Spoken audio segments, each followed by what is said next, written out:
today we're going to talk a little bit about comparison, how it affects us.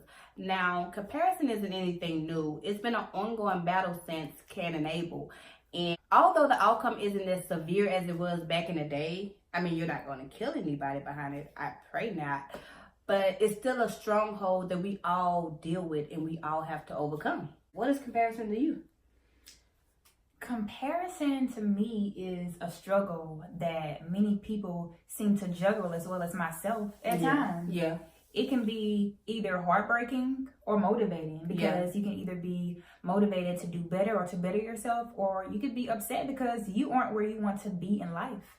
Most definitely. Yeah. And I feel like social media is the gateway for comparison, because we spend so much time on social media scrolling for hours, comparing ourselves to others and looking at their lifestyle, their houses, their cars, their clothes, their relationships, their marriages.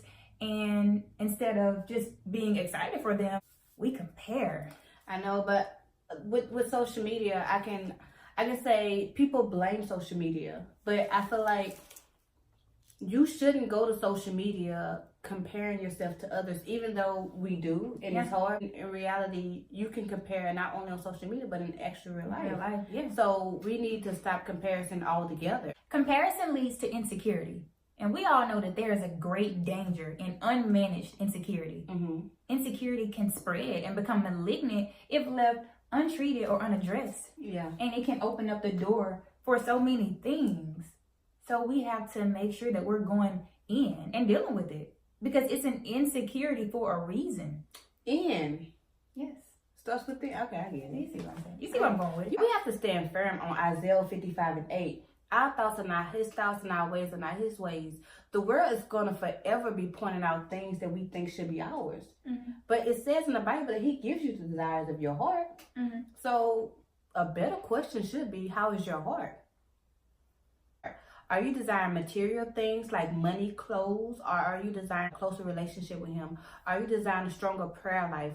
That should be what we all should be aiming towards.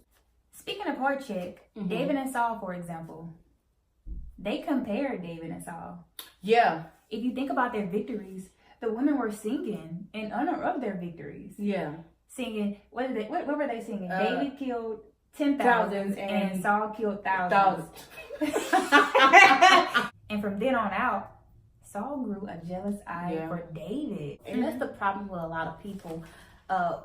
We get so envious of other people's promises that God has promised them, and we want that. Like when David went to go kill Goliath, you know, he didn't show up, like he didn't compare the weapon he had compared to the other people, what they was gonna kill him with. Like everybody else was suited and ready, had armor on. He didn't say, well, let me get suited up, because God had already gave him what he needed, you know? He was suited with the full armor of God. Exactly. So he didn't need anything else. He didn't need a costume. He didn't compare, he didn't need a sword. You had this and I have that. So ain't no way I can defeat my giant. Mm-hmm. Ain't no way I can defeat this giant because I have this.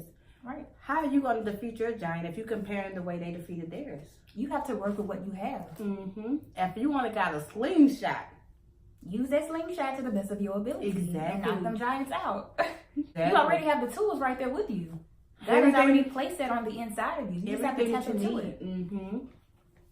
I remember I dealt with a season of jealousy. I started seeing everyone around me, you know, moving on up. And I was like, why am I still stuck here? Everybody was getting houses, nice cars, and I'm still staying in my little apartment.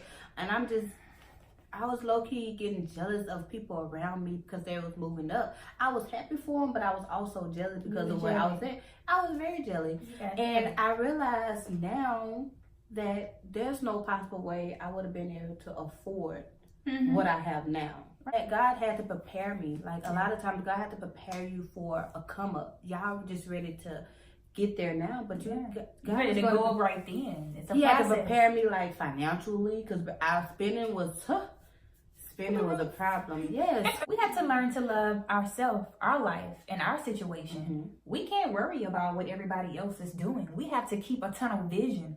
We have to tune out everything else that is around us. We have to get out of our comfort zone and ask the Lord to lead us into our God-given purpose.